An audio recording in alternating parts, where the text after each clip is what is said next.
네, 반갑습니다. 오랜만에 우리 청년 형제 자매님들 뵙는 것 같습니다. 너무 반갑고, 제가 오랜만에 이제 한 달 뭐 정도 만에 뵙는 것 같은데, 되게 이 모임이 되게 참 특별한 모임이었구나 이런 생각들을 다시 좀 새삼하게 됐어요. 그리고 여러분들 참 이렇게 찬양 소리를 듣고 또 얼굴 보는 게 참 기쁘고 즐거웁니다 이런 생각이 들었고, 특별히 제가 이제 오늘 이은우 옆에 앉아 있었는데. 어느 얼굴 보니 너무 반갑고, 우리 은우가 저렇게 지내고 있구나 이런 것들 이렇게 보게 되고, 옆에는 안지민도 그렇고, 요 라인이 좀 그렇군요. 김민재 학생도 그렇고, 김민재 자매님도 그렇고, 제가 그 학교에서 이렇게 자주 보던 친구들을 상당히 오랜만에 보는 것 같아요. 그래서 반가운 마음이 있었습니다. 그리고 양성호님 5분 말씀도 너무, 오늘 안 왔으면 큰일 날 뻔했구나. 너무 참 감사하게 잘 들었습니다. 소망이제님 이렇게 말씀 나누는 걸 제가 이렇게 들었던 기회가 많지는 않았던 것 같아가지고 또 말씀을 잘 들었고, 또 특별히 마지막에 인용했던 그 에베소서 2장 22절 말씀이 저도 되게 좀 함께 지어져 가느니라 이런 그 말씀이었고, 또 우리 청년 형제자매님들이 사귐 가운데서 이렇게 함께 지어져 가는 그런 모습들을 이렇게 뵐 수 있어서 참 기쁘고 또 영광이 됩니다. 그 2주 전이었나요? 우리 청년들 특송하셨던 게 2주 전에 특송도 너무 참 감동적이었고, 아마 그 모든 성도님들에게 저뿐만 아니라 큰 위로랑 또 기쁨과 소망을 주시는 그런 찬송이었다 생각이 듭니다. 그리고 제가 이렇게 듣기로는 지금 우리 이번 2024년 청년의 주제가 사귐 가운데 피어나는 제자도인데 아주 잘 사귀고 계시다고 듣고 있어요. 평일 특별히 그 청년 청평모 그 청년 평일 모임 비웃으시는 거예요? 그 모임도 아주 활성화해서 이렇게 많은 청년들이 이렇게 즐겁게 주중에도 모이시고, 어제 뭐 망원동 가셨다고 제가 다 알고 있어요. 그 인스타 또 다 이렇게 기웃기웃하면서 다 염탐하고 있습니다. 잘들 살고 계시는지, 이렇게 좋은 시간들 보내시는 것 같고, 또 여러분들 제가 이거 그 아주나무 뒤에 오시면서 다 받으셨죠? 보니까 2024년 1학기 청년의 목표가 교사 일꾼들의 교제와 동역 활성화 이렇게 1번으로 딱 되어 있습니다. 그래서 이 목표를 목표를 목표에 도달하기 위해서 지난주에는 청년의 방학했어요. 그렇죠? 그리고 저기 청년의 교사 일꾼들은 그 1박 2일로 금토 MT를 다녀왔습니다. 아주 잘하셨다고 생각 들어요. 아주 잘하셨고, 여러분들이 이게 우리 목표니까 청년의 교사 일꾼들의 교제와 동역 활성화를 위해서 우리 청년 형제 자매님들도 기꺼이 기쁘게 이렇게 또 이렇게 지원해 주시고, 이렇게 뭐 좋은 기회가 있을 때마다 참 이렇게 이런 좋은 교제들 나누시라고 이렇게 격려해 주시고, 또 이렇게 시간도 이렇게 확보해 드리시고, 또 필요하면은 또 가능하면 물질도 이렇게 좀 이렇게 주머니에 넣으시면서 이렇게 해주시면은, 대학생이 무슨 돈이 있어요, 그죠? 뭐 그렇게 하시면은 좋겠다 생각이 듭니다. 어떻든 간에 여러분들 사귐이 더 이렇게 풍성해지고 또 이렇게 활발해지는 것 같아서 참 보기가 좋습니다. 주님께서 계속 우리 청년들을 복 주시기를 바라고, 또 그리고 이제 대학생 청년들은 이번 주 다음 주가 이제 시험 기간인가 보더라고요. 아까 우리 누구죠? 손영현 형제님도 얘기하셨는데, 또 제가 낮에 어떤 우리 청년의 학부모님 한 분이랑 식사 같이 했는데, 그러니까 1대1로 한 건 아니지만 얘기하시더라고요. 요즘에 그 자제분이 이제 우리 청년인데 시험 기간이라고 공부를 너무 많이 하느라고 얼굴을 제대로 보지 못하고 있다. 그럼 믿기 어려운 얘기를 했어요. 그래서 제가 일단 처음 들어보는데 어쨌든 처음 이렇게 경험해보는 그런 이야기였는데, 대학생들이 공부할 게 많구나. 저는 좀 저 때만 생각해서 그냥 대학생들 놀고 먹고 하는 거지 뭐 이렇게 생각했는데, 요즘 대학생들은 안 그런 것 같더라고요. 그렇죠, 이은우 군? 화이팅 하십시오. 많이 놀고 있는 것 같아요. 어쨌든 또 열심히들 또 공부하시고, 또 직장 생활하시는 청년들도 열심히 또 일하시고, 또 그래서 어디에서 어떤 모양이든지 우리에게 주어진 그런 자리에서 최선을 다하시면서 더 이렇게 아름답게 또 성장해 가시기를 바랍니다. 오늘 우리의 본문이 요한일서 2장 28절부터 3장 10절까지 5과죠. 5과. 제가 그렇게 알고 이렇게 같이 말씀을 좀 나누려고 합니다. 요한일서 2장 28절부터 3장 10절까지. 신약성경의 389쪽이네요. 찾으셨으면은 여러분 성경책으로 보시길 저는 이제 그 아날로그 세대니까 책으로 보시길 권하지만 책이 아니어도 여러분 핸드폰이라도 꼭 성경을 직접 읽으시는 게 가장 확실하고 가장 큰 힘이 됩니다. 요한일서 2장 28절부터 3장 10절까지인데 한번 다 찾으신 줄 알고 한번 천천히 읽어가 보겠습니다. 읽어볼게요. 자녀들아 이제 그의 안에 거하라. 이는 주께서 나타내신 바 되면 그가 강림하실 때 우리로 담대함을 얻어 그 앞에서 부끄럽지 않게 하려 함이라. 너희가 그가 의로우신 줄을 알면 의를 행하는 자마다 그에게서 난 줄을 알리라. 보라, 아버지께서 어떠한 사랑을 우리에게 베푸사 하나님의 자녀라 일컬음을 받게 하셨는가. 우리가 그러하도다. 그러므로 세상이 우리를 알지 못함은 그를 알지 못함이라. 사랑하는 자들아, 우리가 지금은 하나님의 자녀라. 장래에 어떻게 될지는 아직 나타나지 아니하였으나 그가 나타나시면 우리가 그와 같을 줄을 아는 것은 그의 참모습 그대로 볼 것이기 때문이니 주를 향하여 이 소망을 가진 자마다 그의 깨끗하심과 같이 자기를 깨끗하게 하느니라. 죄를 짓는 자마다 불법을 행하나니 죄는 불법이라. 그가 우리 죄를 없애려고 나타나신 것을 너희가 아나니 그에게는 죄가 없느니라. 그 안에 거하는 자마다 범죄하지 아니하나니 범죄하는 자마다 그를 보지도 못하였고 그를 알지도 못하였느니라. 자녀들아, 아무도 너희를 미혹하지 못하게 하라. 의를 행하는 자는 그의 의로우심과 같이 의롭고 죄를 짓는 자는 마귀에게 속하나니 마귀는 처음부터 범죄함이라. 하나님의 아들이 나타나신 것은 마귀의 일을 멸하려 하심이라. 하나님께로부터 난 자마다 죄를 짓지 아니하나니 이는 하나님의 씨가 그의 속에 거함이요 그도 범죄하지 못하는 것은 하나님께로부터 났습니다. 이러므로 하나님의 자녀들과 마귀의 자녀들이 드러나나니 무릇 의를 행하지 아니하는 자나 또는 그 형제를 사랑하지 아니하는 자는 하나님께 속하지 아니하니라. 3장 10절까지 한번 천천히 읽었습니다. 여러분들이 요한일서의 전체적인 어떤 그 분위기나 또는 맥락이나 목적을 좀 이렇게 염두에 두면서 요한일서를 계속 읽어나가시면 좋습니다. 그 요한일서를 사도 요한, 우리가 믿기로는 사도 요한이 썼다고 믿는데 사도 요한이 이 편지를 쓴 목적은 분명해요. 왜 이 편지를 썼다고 그랬죠? 왜 이 편지를 썼게요? 예?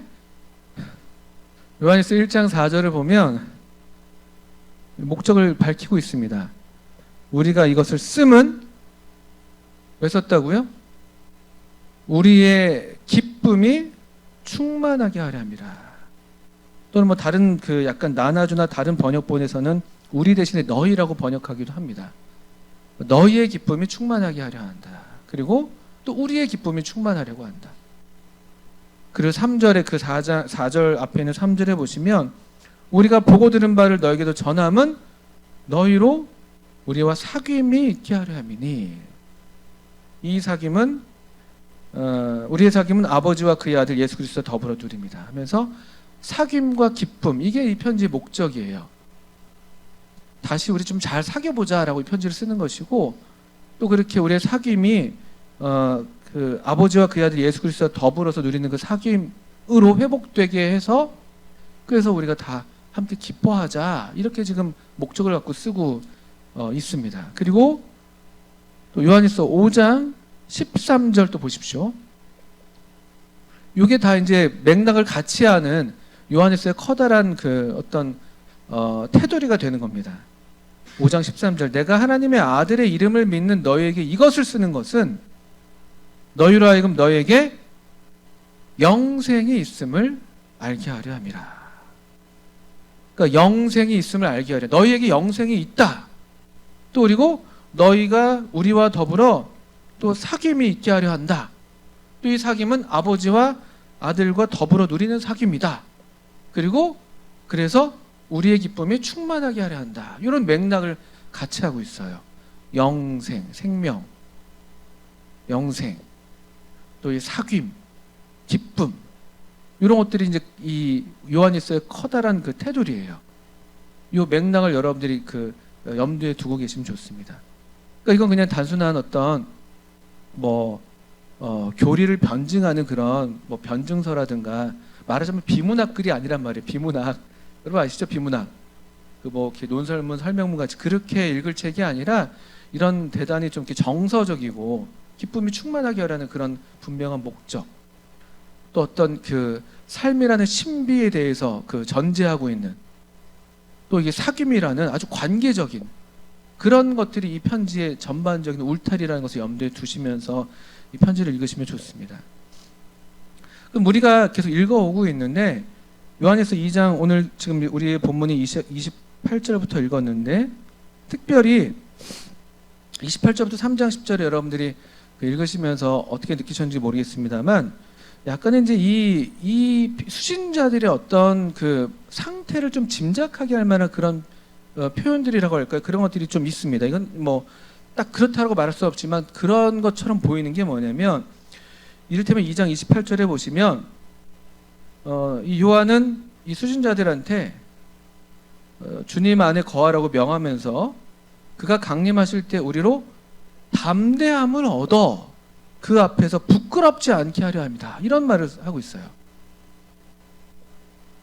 그러니까 이걸 조금 다르게 생각하면은 그러면 이 수신자들은 지금 뭔가 약간 담대함이 좀 이렇게 없는 듯한, 또는 본인 그 자신들에 대해서 약간 부끄러워하는 듯한 이런 어떤 정서 상태에 있었지 않았나라고 우리가 이제 추측하게 되는 그런 표현들이에요. 또 그래서 거꾸로 그렇기 때문에 담대함을 얻어서 부끄럽지 않게 하려 하기 위해서 이런 또 명령을 하고 있다고 볼 수가 있죠. 또 3장에 보시면 우리가 읽었던 본문 안에서 3장에 특별히 또 보시면 3장 1절 2절에서도 보시면 아주 여기 이제 그 감동적인 사실은 그 표현을 하고 있는 것인데, 여기 3장 1절에서 보시면 보라, 아버지께서 어떠한 사랑을 우리에게 베푸사 하나님의 자녀라 일컬음을 받게 하셨는가, 그리고 우리가 그러하도다, 이런 확인들, 그러니까 이런 확인 진술들이 약간 그들이 그렇다면은 하나님의 자녀라는 어떤 이런 확신에 있어서 조금 약해 있었던 것은 아닐까. 또 1절 후반부에는 이들의 실제 현재 상태죠. 세상이 우리를 알지 못함은 그를 알지 못합니다. 세상은 또 잘 우리를 몰라요. 우리의 정체를 알지 못하고, 또 우리의 어떤 존재에 대해서 가치를 두지 않고 무시한다든가, 이렇게 이런 어떤 사람들로부터 그런 어떤 지금 대우를 받는 어떤 그런 뉘앙스가 있는 것이죠. 2절에서도 보시면 사랑하는 자들아 우리가 지금은 하나님의 자녀다 하면서, 우리가 지금은 하나님의 자녀다. 지금은 약간 1절에서 우리가 그러하도다라고 말했던 그런 어떤 확인의 어떤 말을 또 2절에서 다시 한번 되풀이하고 있는 거예요. 지금 우리는 그런데 하나님의 자녀라는 거예요. 지금 세상이 우리를 알지 못하지만 이런 어떤 지금 뉘앙스들이 느껴집니다. 그리고 또 7절을 보시면 이런 부정적인 명령이 있습니다. 자녀들아 아무도 너희를 미혹하지 못하게 하라. 그 말인즉슨 이들이 지금, 이 수신자들이 지금 어떤 미혹에 지금 유혹을 받을 만한 그런 상황에 처해 있다는 것도 암시가 되고 있는 것들이에요. 이게 이제 우리가 성경을 읽을 때 어떤 정황, 그 어떤 특별히 서신서는 더더군다나 그렇죠. 발신자가 있고 수신자가 있는 편지니까 어떤 정황과 어떤 맥락에서 이 편지를 쓰는가를 이렇게 우리 본문을 근거로 해서 그 정황들을 잘 이렇게 재구성한다면 그 성경을 우리가 좀 그래도 아주 틀리지 않게 읽을 수 있게 되는 그런 면이 있습니다. 이런 것들을 좀 근거해 볼 때 지금 이 수신자들은 뭔가 지금 대단히 소극적인 상태에 있는 거예요.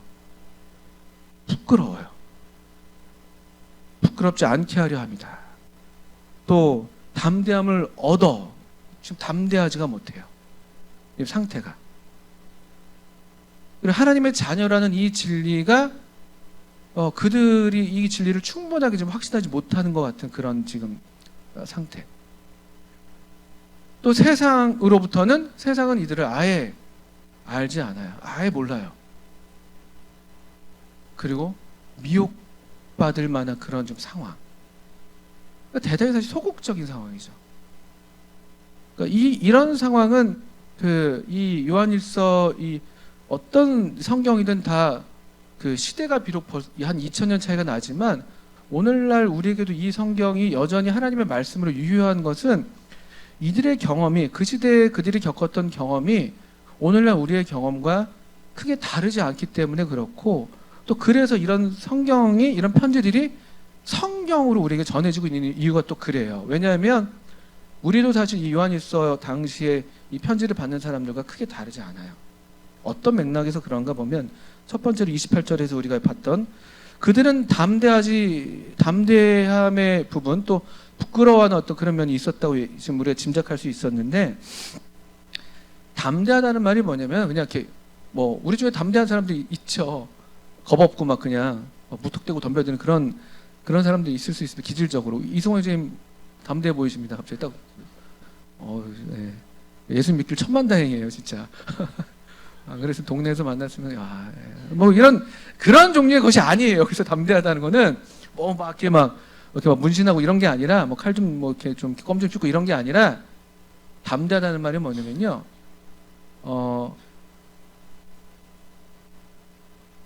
할 말을 하는 거예요. 이 성경 이 단어 자체가 그런 뜻을 갖고 있습니다.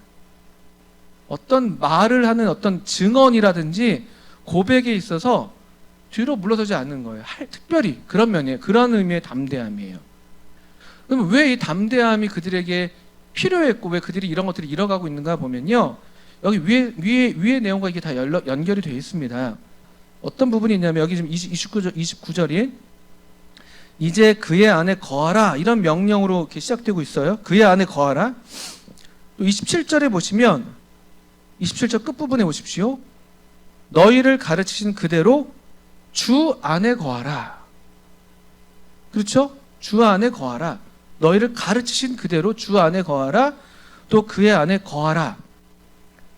그리고 또 2장 24절 좀 비슷한 말씀에서 거한다는 말씀에서 너희는 처음부터 들은 것을 너희 안에 거하게 하라. 처음부터 들은 것이 너희 안에 거하면 너희가 아들과 아버지 안에 거하리라. 이런 말씀들이 지금 이 맥락을 같이 하고 있어요. 담대하다는 것은 뭐냐면요. 여기 24절에 나온 것처럼 처음부터 들은 것. 27절에 나오는 이 하나님의 기름 부으심으로 우리가 가르침 받은 그 가르침에 대해서 물러서지 않고 분명한 고백의 언어로서 우리가 증언하고 고백하는 것을 얘기하는 거예요. 그럼 그 당시에 우리가 처음부터 들은 것 또 성령님을 통해서 가르침 받은 우리 안에서 참 성령께서 우리가 가르치셔서 우리가 믿음으로 고백할 수 있는 그 고백의 내용이 뭐냐 보면요. 예수님은 그리스도다. 또 예수님은 하나님의 아들이시고 하나님은 그분의 아버지시다. 이 고백이에요. 이게 사도들의 고백의 첫 번째예요. 전능하사 천지를 만드신 하나님 아버지를 내가 믿사오며 하나님 아버지. 이게 우리 뭐 교회 다니는 사람 그리스도인으로서 너무나 이건 당연한 고백이라고 생각할 수 있지만 그러나 그 고백이 쉽지 않은 거예요. 사실은요. 여기 우리 2장 22절을 보시면 그 당시에도 그랬단 말이에요. 이 진리 너희가 처음부터 들은 것 또 가르치신 그대로 거해라 이런 말씀들을 받고 있는데 이 진리와 반대되는 게 뭔가 보니까 22절에 여러분 거짓말이에요. 거짓말. 거짓이 횡행하는 시대예요. 근데 거짓말의 지금 핵심의 내용이 뭐냐? 22절에 예수께서 그리스도이심을 부인하는 거예요. 또 아버지와 아들을 부인하는 것. 그게 거짓말이고 그게 바로 적그리스도예요. 그러니까 적그리스도라는 게 이게 뭐 어떻게 실제로 우리가 사는 삶에서 나타나느냐 이런 것들이 입으로 얘기하는 것들이 아니잖아요. 뭐 정말로 반기독교적인 사람들이 있어서 물론 이렇게 말하는 사람들이 있어요. 아예 그들의 신념이 아예 목적 자체가 이걸 아주 선전하는 사람들이 있죠. 예수는 그리스도가 아니다. 근데 그렇게 딱 공공연하게 드러나지 않아요. 우리가 사는 시대도 그렇고 이 당시에도 그랬고 이 당시에 조금 더 공공연했겠지만 보통 이런 어떤 선언 이런 거짓말은 어떻게 우리 세상을 지배하냐면 예수께서 그리스도가 아니다. 이건 무슨 말이에요? 또 예수님이 그 아버지와 아들을 부인한다는 건 무슨 말입니까? 예수님 말고도 예수가 그리스도가 아니에요. 유일하신 하나님 또 참 그분의 아드님이 아니라는 건요. 그냥 예수님 말고도 뭐 다른 여러 가지 것들도 다 괜찮아 이런 말들이 되는 거예요. 이런 말들. 또 예수가 그리스도가 아니라는 것은 뭐냐면요. 예수님의 어떤 그리스도라는 게 어떤 그 통치권을 가리키는 그런 용어예요. 기름 부음을 받았다는 뜻이잖아요. 왕으로, 제사장으로, 또 선지자로, 또 구약에서는. 신약에서도 여전히 그렇습니다. 그래서 신약에서 이 요한일서 당시나 신약 시대 당시에 로마 제국의 황제를 가리켜서 그 황제를 신성시하면서 그 황제에게 숭배할 것을 이렇게 강요했잖아요. 그러면서 황제에게 주었던 타이틀이에요. 원래 이 구약에 이 그리스도 메시아라는 이 영광스러운 하나님께 속한 이 타이틀을 황제에게 줬어요. 로마 황제에게. 로마 황제를 가리켜서 하나님의 아들이라 불렀고 기름 부음 받은 자라 불렀고 이 로마 황제의 승리의 소식을 복음이라 불렀고 성경의 용어는 그대로 사실 그 당시에 사용됐던 용어들이에요. 원래도 유대인들이 갖고 있던 용어였지만 그 당시에 실제로 사용되는 용어들이었어요. 근데 예수가 그리스도가 아니라는 그 부인한다는 건 뭐냐면요. 예수님의 통치권을 부인하는 거예요. 뭐 특별히 누구의 통치를 받는다는 것도 아니죠. 그냥 더 쉬운 건 오늘날 뭐냐면 내 마음대로 예수가 그리스도이심을 부인한다는 건요. 나는 하나님 말씀이 있지만 너무 고리타분하고 무슨 예수님 믿으면 너무 이렇게 구속받는 것 같고 그러니까 나는 내 마음대로 살래. 사실 이런 정신이죠. 이거는 그래서 그 시대나 오늘날 시대나 너무나 이거는 강력한 정신이고 다수의 정신이에요. 그러니까 이런 면에서 진리 편에 서는 것은 항상 소수가 되는 거예요. 항상 마이너가 되고. 그렇습니다. 그러니까 우리가 그냥 그런 면만 생각하면 약간 위축되는 거예요. 담대함을 잃죠. 좀 부끄럽죠. 내가 예수 믿는 사람이라는 게 좀 알려지지 않으면 좋겠고. 괜히 제 교회 다니는데 제 예수 믿는다면 괜히 좀 이렇게 뭔가 쪽팔리고 이런 느낌을 우리가 받을 수 있거든요. 근데 그렇지 않고 여기 담대함 또 부끄럽지 않게 이게 왜 담대함과 부끄럽지 않을 수가 있냐라고 하면요. 28절을 보시면 그래서 우리를 이렇게 그의 안에 거하라고 말하고 있어요. 그의 안에 거한다는 27절에 나온 대로 주 안에 거하라는 것이고 그 가르침 받은 그대로 거하라는 거예요. 성령께서 우리가 가르친 게 뭐예요? 우리가 믿음으로 고백했던 고백이 뭐냐면요. 예수님은 그리스도이십니다. 그분은 하나님의 아드님이십니다. 우리가 이 고백을 다 그리스도에 거듭난 사람이라면 이 고백을 다 실제로 했잖아요. 우리로 이 입으로 예수를 주로 시인하게 하셨고 또 그리스도로 고백하게 하셨고 그래서 우리가 그런 우리의 어떤 이 신앙과 믿음의 어떤 고백과 증거로서 침례를 받았고 또 그 아버지와 아들의 관계성에 우리가 참여함으로써 침례가 그 갖고 있는 바 아버지와 아들과 성령의 이름으로 침례를 받는 그건 그냥 뭐 형식적인 말이 아니에요. 우리가 그 물에 잠긴다는 것은 또 그 침례를 받는다는 것은 그래서 아드님 예수 그리스도가 아버지와 누렸던 그 사랑, 그 사귐의 관계 안에 우리도 동참하게 되었습니다. 이런 영광을 저도 이제 받게 됐습니다. 왜냐하면 저도 이 아들님과 더불어서 하나님의 자녀가 되었기 때문입니다. 저는 이 예수님을 저의 주와 구주로 고백합니다. 이 고백에 따라서 우리 침례를 받는 거예요. 침례는 그래서 대단히 의미가 깊고, 저도 물론 그 당시에 제가 중학교 2학년 때 침례 받았는데 그때 이런 걸 다 알고 뭐 침례를 받는 건 아니죠, 물론. 근데 이게 우리가 이 신앙이라는 건 그래서 깊은 관계성에 그 빠지는 거예요. 사로잡히는 거예요.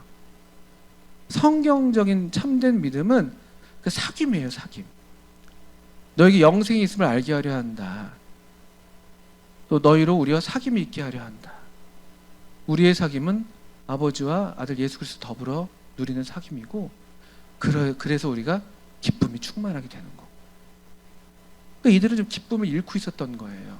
하나님과 사귐에 대해서 공격을 받고 있었던 것이고, 그걸로 뭔가 충분하지 않은 것 같고, 왜냐하면 사람들은 다 예수를 그리스도라고 인정하지 않고 있는데, 다 하나님과의 관계보다는 뭐 하나님과 관계를 떠나서 얼마든지 자기 멋대로 살아가고 있는데, 이런 어떤 상황 속에서 또 게다가 우리 여기 이제 본문에서도 다루고 있는데, 실제로 그리스도의 삶을 살다 보니까 죄의 문제가 계속 발생한단 말이에요. 죄의 문제. 저나 여러분이나 죄를 안 지으면 참 좋은데 죄의 문제가 자꾸 발생하게 돼요.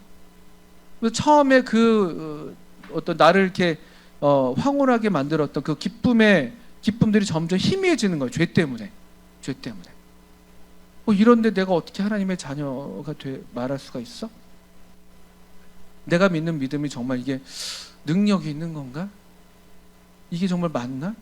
이렇게 살 바엔 나도 그냥 똑같이 저 세상 사람들처럼, 이 세상의 사람들처럼 그냥 정욕이나 뭐 육신의 정욕이나 안목의 정욕이나 이 생의 자랑을 따라 살면 오히려 더 편할 것 같은, 이런 등등의 여러 내적 갈등들을 겪는 거예요. 그 틈을 타서 또 미혹하는 자는 또 들어오는 거예요. 여기 적그리스도, 그 강력한 어떤 이 세상의 어떤 압력을 우리한테 불어넣죠. 예수가 무슨 그리스도야? 그 어떤 우리가 지금 고백하는 이런 신앙적인 말이 아니라 삶의 방식으로서, 다 친구들 사람 다 그렇게 사니까 뭔가 나는 이렇게 손해 보고, 뭔가 쭈그러들고, 뭔가 이렇게 좀 이렇게 내세울 게 없어 보이고, 그런 생각 다 우리 경험이에요. 저도 그렇고요. 저도 그래요. 저도 뭐 이렇게 말을 하니까 저는 뭐 항상 뭐 저렇게 담대하게 사는 것 같으세요? 아니에요. 저도 언젠가 6월달에 여기 저희 처조카 초등학교 졸업식이 있어가지고, 여기 중계동에 여러분들 유명 사립초등학교 있습니다. 사립초등학교 여기 사립초등학교 교사 있는데, 아무나 사립초등학교 못 보내거든요. 좀 이렇게 사회적으로 좀 이렇게 되는 분들이 사립초등학교 자녀들 보냅니다. 중고등학교는 달라요. 사립중고등학교는 그냥 다 평준화돼 있어가지고요, 아무나 다 갑니다. 그냥 뺑뺑이로. 저도 이래봬도 사립중고등학교 나왔거든요. 죄송합니다. 그래서 방학초등학교 나왔고, 여기 방학동 아시죠? 방학동에 방학초등학교 엄청 거친 학교거든요. 육상부 있고 막 애들 싸우면 그 당시에도 스파이크로 막 애들 찍었다는 얘기가 막 들렸으니까, 뭐 공립학교죠 그게. 근데 제가 이게 중계동에 있는 한 사립초등학교 졸업식에 이제 처 조카가 거길 나왔어요. 자녀 교육이 아주 열심히 세요. 그래서 갔는데 저도 마음에 그래도 저기 외삼촌이 아니죠, 뭐죠? 조카. 뭐가 되는 거지 내가? 고모부 놀이 좀 하겠다고 꽃다발 이렇게 들고 갔는데, 꽃다발 딱 들고 갔는데 나름대로 이렇게 신경 써서 갔더니만 내가 준비한 꽃다발 너무 누추해. 엄청 꽃다발, 요즘에 장난 아니더라고요. 막 이렇게 막 풍선 같은데 막 곰돌이 넣고 막 꽃다발 있고 막 이런 것도 있고 그래요. 막 그러고 막 그래요. 축사에 누가 나왔다고 했더니만 국회의원 우원식.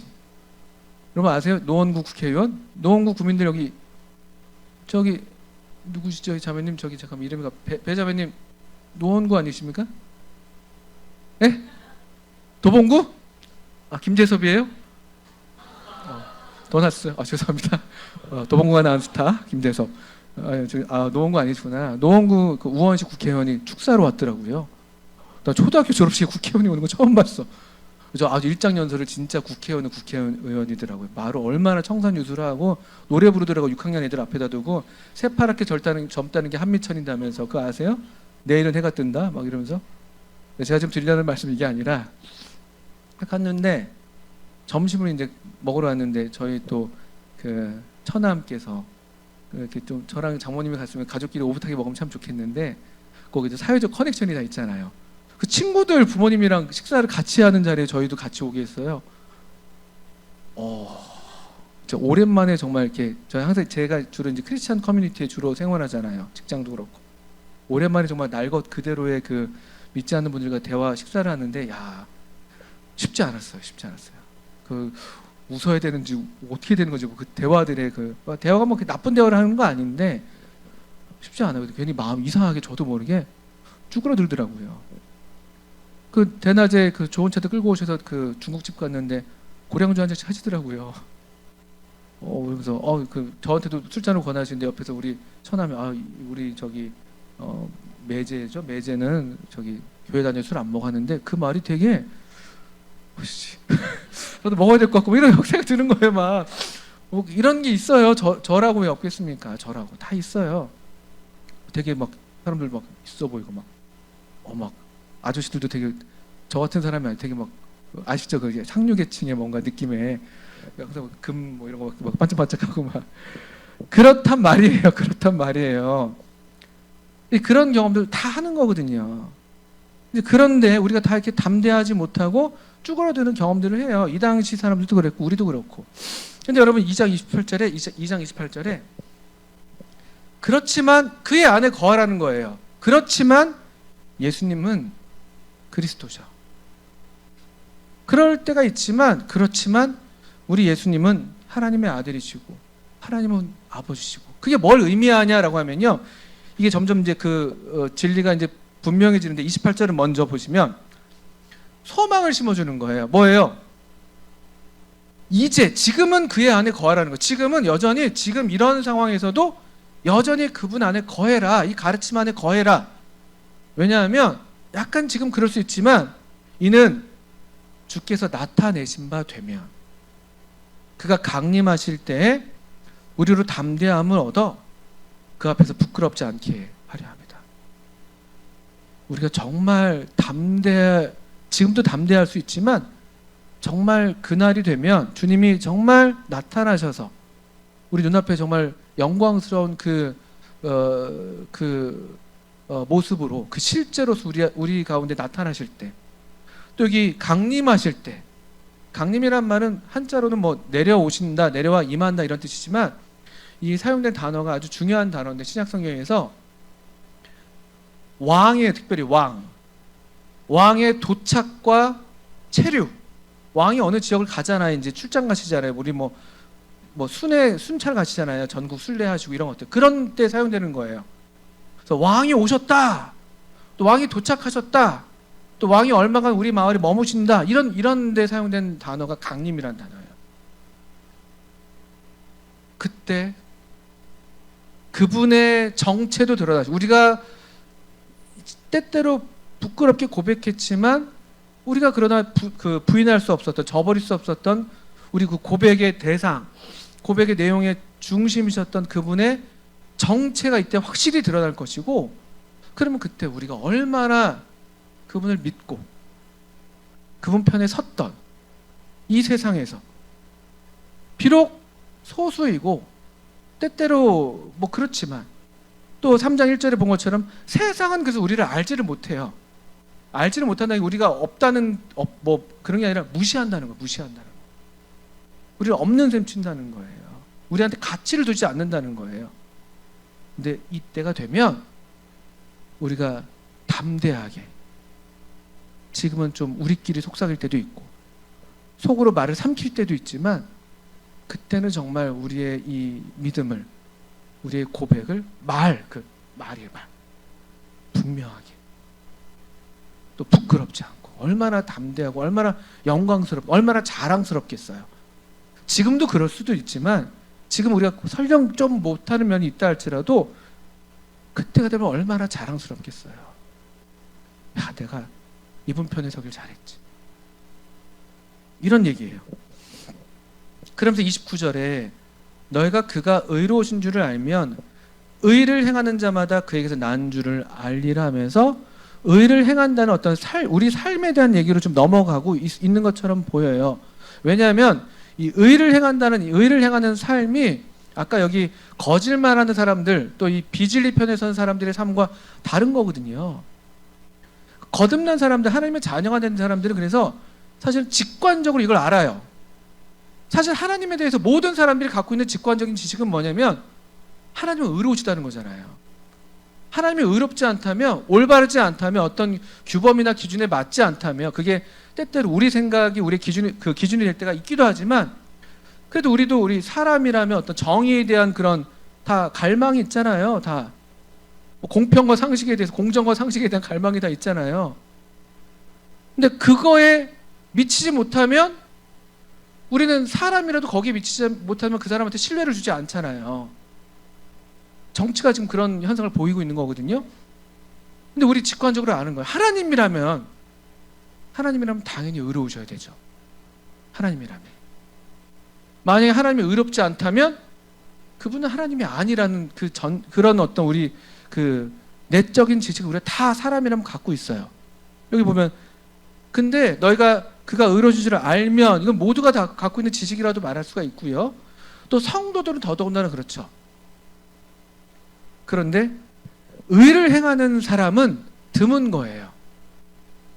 다 그런 추구가 있고 갈망이 있지만 정말 그래서 정의롭게 어떤 인간 도덕에만 비춰서도 그렇잖아요. 정말 법 없이도 도덕적으로 살 만한 사람이라고 하는 그런 사람들이 있다 하지만 사실은 그 기준이라는 것은 우리식의 기준이죠. 거기에 맞는 것도 대단한 거예요. 근데 정말 하나님의 기준에 맞는, 의롭다는 건 어떤 기준이나 그 규범에 맞는다는 뜻이거든요. 그리고 기본적으로 하나님과 관계 가운데에서 그분의 기준과 그분의 어떤 규범에 맞는 삶이 의롭다는 거예요. 그러니까 정말 그런 삶을 사는 사람이 있다면 우리는 아는 거예요. 그래서 저 사람은 정말 하나님의 자녀고 하나님께로부터 난 자구나. 우리 보통 얘기하는 저 사람 정말 예수 믿는 사람이구나. 저 사람 정말 그리스도인이구나라는 게 이런 말인 거예요. 우리도 그렇고 또 세상도 이런 어떤 직관을 갖고 있어요. 그러니까 여기 미치지 못할 때 그리스도인들이 비난받는 거예요. 말은 그럴싸하게 하는데 실제로 삶이 그렇지 않으니까. 그래서 여기 이제 그에게서 난 줄을 알리라라는 이제 그분에게서 낫다라는 표현들이 되게 중요합니다. 왜냐하면 이것이 그대로 사실은 그 당시 수신자들이 비록 그들이 소수였고 힘이 없었고 또 기독교계 안에서도 그 기독교 공동체 안에서 지금 뭔가 약간 이렇게 좀 밀리는 그런 느낌의 사람들이었어요. 그 당시. 왜냐하면 여기 그 거짓말하는 자, 교리적으로 잘못된 사람들이 다수였던 걸로 보여요. 그게 유행이었고 더 첨단 신학이었고 더 뭔가 잘 배운 것 같고 더 뭔가 특별한 지식을 소유한 것 같고 그런데 그럼에도 소수였지만 여전히 하나님께서 가르치신 대로 또 그들 안에 그 내주하는 성령님의 인도하심을 따라서 아까 오늘 양성만 형제님 말씀 잘하셨는데 성령을 좇아서 그래도 악을 악으로 갚지 않고 또 뭐 소위 그 산상수훈에 나오는 것처럼 뺨을 맞는데 고난을 당하는데 이 뺨도 돌려대고 있고 그런 종류의 삶은 사람들이 여전히 있는 거예요. 그게 의를 행하는 거죠. 그게 하나님의 기준이니까. 그런 사람들을 보면서 우리가 이들이 나만 그런 줄 알았는데 나 이렇게 쭈그러져 있는데 어느 누굴 봤더니만 묵묵하게 그런 삶을 살고 있네. 저희도 비록 수는 적지만 하나님의 자녀이구나라고 알아보는 거예요. 그럼 3장 1절 보세요. 그리고 이 하나님의 자녀됨을 나 자신도 그렇거니와 또 다른 이 동료 그리스도인을 통해서 확인하면서 갖게 되는 확신, 또 기쁨, 경외가 여기 담겨 있는 구절이에요. 보라, 아버지께서 어떠한 사랑을 우리에게 주사 우리가 하나님의 자녀라 일컬음을 받게 하셨는가? 우리가 그러하도다. 그러므로 세상이 우리를 알지 못하면 그를 알지 못합니다. 이게 동료 그리스도인들이 서로에게 주는 대단한 용기와 격려와 기쁨이에요. 함께 의를 행하는 동료 그리스도인들을 만나는 그 기쁨. 이게 요나단이 다윗을 보면서 느꼈던 그 기쁨이었을 거예요. 다 골리앗 앞에서 다 쭈그러져 있는데, 근데 하나님의 이름을 들고 서서 나오는 한 젊은 어린 청년, 마음이 끌리지 않을 수가 없는 거예요.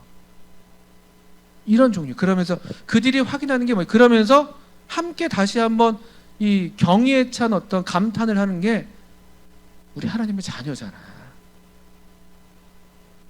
하나님의 자녀라는 게 얼마나 놀라워. 우리가 그러하도다. 이 확인이 되는 거예요. 이 확인. 우리 하나님의 자녀. 하나님이 어떠한 사랑을 우리에게 주사 우리가 하나님의 자녀라 일컬음을 받게 했냐. 깜짝 놀라는 거죠. 다시. 이게 그리스도의 삶의 어떤 반복되는 경험인 것 같아요. 때때로 갈등하고 또 고민하고 또 때때로 유혹에 넘어지기도 하고 미혹을 받아서 나도 그쪽 편에 섰다가도 또 그러다가도 다시 성령께서 우리를 일깨우시고 우리에게 회개의 은혜를 다시 베풀어 주시고 또 곁에 있는 동료 그리스도를 보면서 내 삶이 또 다시 되돌아서게 되고 또 교회 모임을 통해서도 또 예배를 통해서도 다시 우리가 내가 하나님의 자녀지. 이래봬도 내가 하나님의 자녀인데? 그리고 그게 단순히 어떤 그냥 뭐랄까요 그냥 이렇게 그냥 자기 한탄으로 하는 얘기가 아니라 기쁨에 차서 하는 얘기가 되는 거예요. 기쁨을 충만하게 하는 그 목적에 따른 이 진리가 여기 아주 이제 선명하게 드러나 있죠. 아까 그러니까 사도 요한은 마치 그에게서 난 줄을 알리라라고 한 다음에 편지 쓰다가 그분에게서 났다? 사도 바울도 이런 경험이 에베소서 같은 게 그런 특징이 많이 나타나는데 이 말이 이 표현을 자기가 했는데 이게 너무 놀라운 거예요. 이게 지금 너무 그에게서 난 줄을 알리라? 그에게서 난다? 그에게서 난다는 게 얼마나 놀라운가. 아마 그래서 그냥 붓이 그냥 갔을 거예요. 이런 말로. 세상이 우리를 알지 못해. 왜냐하면은 세상은 그분을 알지 못하기 때문에. 이게 그리고 아무 문제가 안 되는 지금 심령이 되는 거예요. 세상이 그분을 알지 못하기 때문에 우리를 알지 못하는 거기 때문에 아무런 문제가 되지 않고 어딘가 요한복음에서 보시면 요한복음 15장이나 16장에서 주님께서 그 다락방에서 그 사랑의 밤을 보내실 때 이미 하셨던 말씀이에요.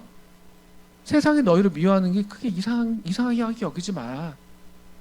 왜냐하면 저들이 나를 미워했으니까. 너희가 세상에 속하였다면 세상이 너희를 미워하지 않을 거야. 근데 너희가 나에게 속했기 때문에 세상이 너희를 미워할 거야. 이미 예수님께서 하셨던 말씀이거든요.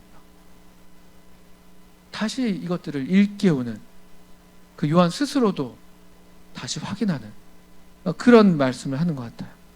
또 2절에서 다시 한번 2장 28절에 있었던 그 소망의 메시지를 전해주고 있는 거예요. 사랑하는 자들아. 여러분 요한일서에서 사랑하는 자들아, 나의 자녀들아 이런 표현들이 많이 나와요. 얼마나 이게 사랑 어린 표현이에요. 얼마나 사도 요한이 정말 진심을 담아서 하는 말이에요.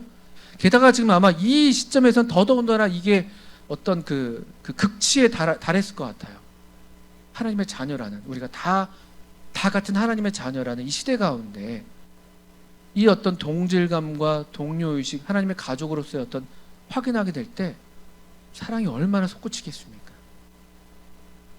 정말 그래요. 우리가 다 같은 가족으로 여러분 살고 있지만 또 여러분 그 개별 가족들이 있지만 그냥 가족이 평범하게 그냥 항상 있으니까 그런 것처럼 여겨지지만 어떤 때는 정말 어떤 경험들이 참 우리 가족이 있어 참 좋다 이럴 때 있잖아요. 형이어서 참 진우가 선우를 보면서 선우 형이 정말 우리 형이 정말 다행이다. 이럴 때 있을 수 있어요. 앞으로 있을 거야. 마치 그런 거예요. 어떤 가족으로서 확인을 하는 그런 어떤 경험. 그때 나오는 이 사랑하는 자들이라는 말들이 그냥 그 상투적인 말이 아니에요. 제가 싫어하는 말이 라디오 DJ들이 맨날 사랑한다는 말 하는 거. 맨날 사랑한대요. 내일 봐요. 뭐 라디오 헤어질 때마다. 난 도대체 네가 나를 언제 봤다고 날 사랑한다고 그러는지. 물론 진심이겠죠. 근데 이제 그런 종류의 상투적인 말이 아니라 정말 진심에 담긴 정말 그 하나님의 사랑으로 충만한 그런 부름이에요. 호칭이에요. 그럼 또 얘기하잖아요. 우리가 지금 하나님의 자녀다. 장래에 어떻게 될지는 아직 나타나지 않았는데 그가 나타나시면 우리 어떻게 된다고요? 어떻게 된다고요? 그분이 나타나시면 우리가 어떻게 된대요? 왜 말을 못해요?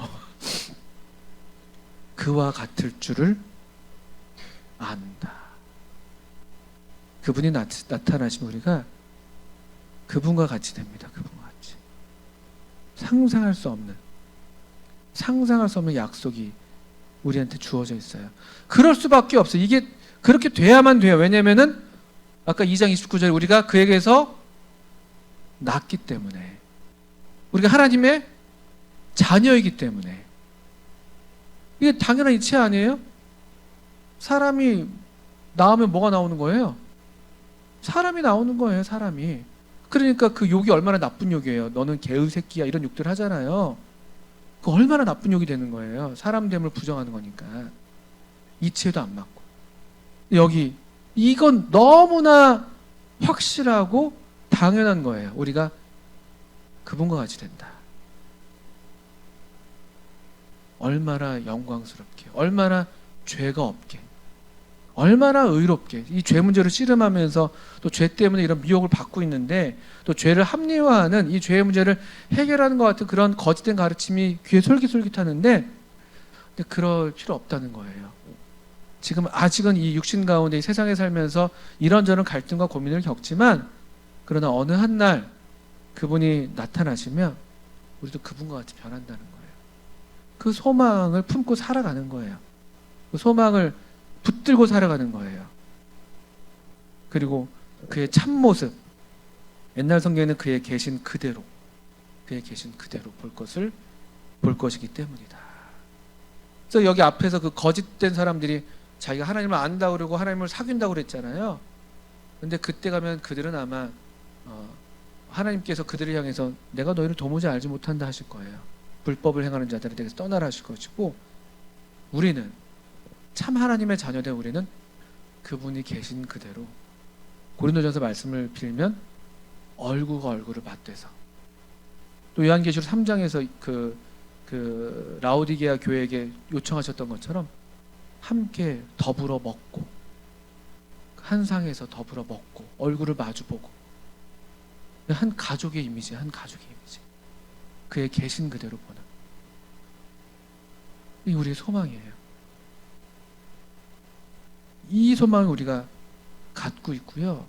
그래서 이 소망을 가진 자들의 삶은 비록 우리가 때때로 범죄하고 또 우리도 뭔가 이렇게 하나님의 자녀라 말할 수 없을 것만 같은 그런 상태에 빠질 때도 있지만, 그렇지만 이 소망에 근거하고 이 진리의 근거에서 이 진리 안에 거함으로써 우리가 계속 깨끗한 삶을 살기를 추구하게 되고 그런 삶을 살게 되는 거예요. 3장 3절에 주를 향한 이 소망을 가진 자마다 그의 깨끗하심과 같이 자기를 깨끗하게 한다. 그러면서 4절, 죄를 짓는 자마다 불법을 행한다. 불법이란 말은요, 아니 부자를 썼는데 이게 정확한 단어는 무법이에요. 무법. 그러니까 의와 반대되는 거예요. 의는 어떤 규범, 기준에 부합하는 게 의라면, 불법, 무법은 lawlessness예요. 그러니까 법이 없음이에요. 자기 멋대로 하는 거예요. 죄는 불법이에요. 그래서 죄를 짓는다는 건 결국 무법, 그러니까 하나님의 기준을 버린다는 거고요.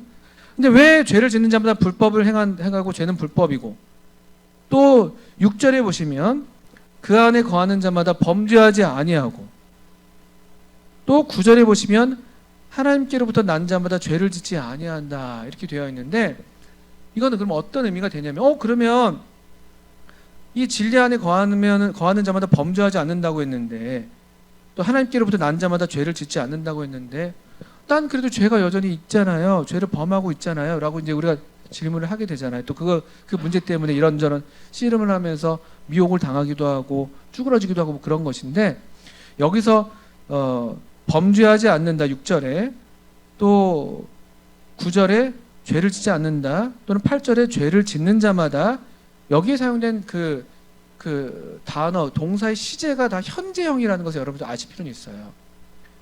이 헬라어의 현재형은요, 반복이에요. 반복, 습관, 반복, 진행. 그럼 또 이렇게도 얘기해요. 그러면은 얼마큼 반복하면은 이게 그 기준이 뭔가요? 나 이렇게 죄를 자꾸 똑같은 죄를 계속 짓잖아요, 우리가요. 그럼 나는 하나님께로 난 자가 아닌가 봐요. 죄를 계속 반복하니까요. 그런 얘기는 아니고요. 반복의 뭐 횟수, 그런 걸 지금 따지는 게 아니라, 이건 그래서 그 의미가 뭐냐면, 현장이 갖고 있는 의미는 뭐냐면 어떤 지속성, 또는 어떤 그 지향 이런 걸 포함하는 거예요. 그러니까 죄를 짓는 자마다 마귀에게 속했다는 것은 뭐냐면, 죄가 그의 성향이라는 거예요. 그냥 성향. 그리고 그게 죄인 줄도 몰라요. 왜 죄인 줄 모르냐면요, 거듭나지 않았기 때문에. 양심이 죽어 있으니까. 거듭난 사람들은 죄가 죄인 줄 알아요. 그러니까 죄를 짓지 않으려고 하죠. 그래서 또 그 안에 하나님의 씨가 있어요. 여기 9절 보시면 하나님의 씨, 이 씨는 생명이거든요. 생명. 보통 생명으로 이해하는 게 가장 무난한데, 하나님의 씨라는 생명의 어떤 그 속성이 있기 때문에, 하나님의 생명의 속성이 그 안에 있어서 하나님은 죄를 짓지도 아니하시는 분이시고, 5절 보시는 것처럼 그에게는 죄가 없으신 분이시고, 또 그분은 의로우신 분이시고. 그러니까 이 거듭난 사람들의 이 어떤 지향, 성향, 그의 어떤 일반적인 어떤 그 삶의 어떤 습관, 삶의 어떤 방식은 그래서 이 죄를 짓지 않는 편에 서는 거예요. 계속해서 깨끗하게, 자신을 깨끗하게 하고, 또 범죄했을 때 얼른 돌이키고 인정하고 회개하고. 요한일서 1장 5절의 말씀이나 9절의 말씀, 만약 우리가 우리 죄를 자백하면, 또 2장 1절 2절에 있는 말씀처럼 우리에게는 하나님 앞에서 우리에게 의로우신 대언자가 있다는 그런 말씀을, 그런 진리 안에서 돌이키고 회개하고. 이게 성령님의 역사예요. 그러니까 여러분들, 오늘 우리의 본문은 그렇기 때문에 때때로 우리의 여기 본문에서 얘기하는 대로 죄 때문에 우리의 자녀됨을 회의하는 우리들에게, 또 죄의 문제 때문에 누군가 성도들과 사귐이 꺼려지는 우리에게 주시는 아주 놀라운 해결책이 되는 그런 본문이 되는 거예요. 그리고 더불어서 여전히 그래서 우리가 이 더불어 사귈 수가 있고, 그래서 우리로 계속해서 다시 또 기쁨을 회복하고 기쁨을 충만하게 하고, 또 우리 안에 심겨진 하나님의 씨가 하나님을 아는 일에 더욱 힘써서 씨가 자라고 열매 맺어서 정말 하나님의 영생, 내가 하나님의 아들의 이름을 믿는 너에게 이것을 쓴 것은 너에게 영생이 있음을 알게 하려 하노 했잖아요. 이 씨가, 우리에게 심겨진 이 씨가 풍성하게 자라서 영생을 누리는 하나님과 더불어서 함께 하나님이 기뻐하시는 그 의로운 삶을 우리도 살고, 또 하나님이 기뻐하시는 대로 또 하나님을 사랑하고 형제를 사랑하고 이러면서 우리가 기쁨의 삶을 살게 하는 그런 본문이 됩니다. 여러분들, 이 본문이 명하는 대로 그분의 안에 거하세요. 진리 안에 거하시고, 진리가 여러분 안에 거하게 하시고, 너희가 처음부터 들은 것을 너희 안에 거하게 하라. 처음부터 들은 것이 너희 안에 거하면 너희가 아들과 아버지 안에 거한다. 이 삶이 필요해요. 그분 안에 거하는 것.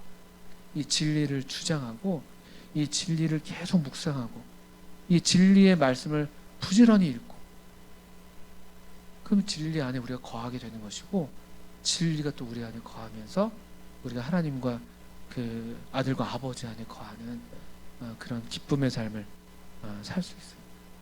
절대 우리가 이 기쁨을 빼앗기지 않아요. 절대 지지 않고, 우리가 악한 자한테 지지 않아요. 청년들한테 주셨던 그 말씀처럼 악한 자는 미혹하는 자거든요. 고소하는 자고 절대 지지 않습니다. 그래서 여러분들 계속 이 청년회 안에서 함께 주님을 알고 또 주님을 누리고 또 서로를 알고 서로를 누리는 그런 이 사귐의 기쁨을 풍성하게 누리게 되시길 바랍니다. 기도하겠습니다.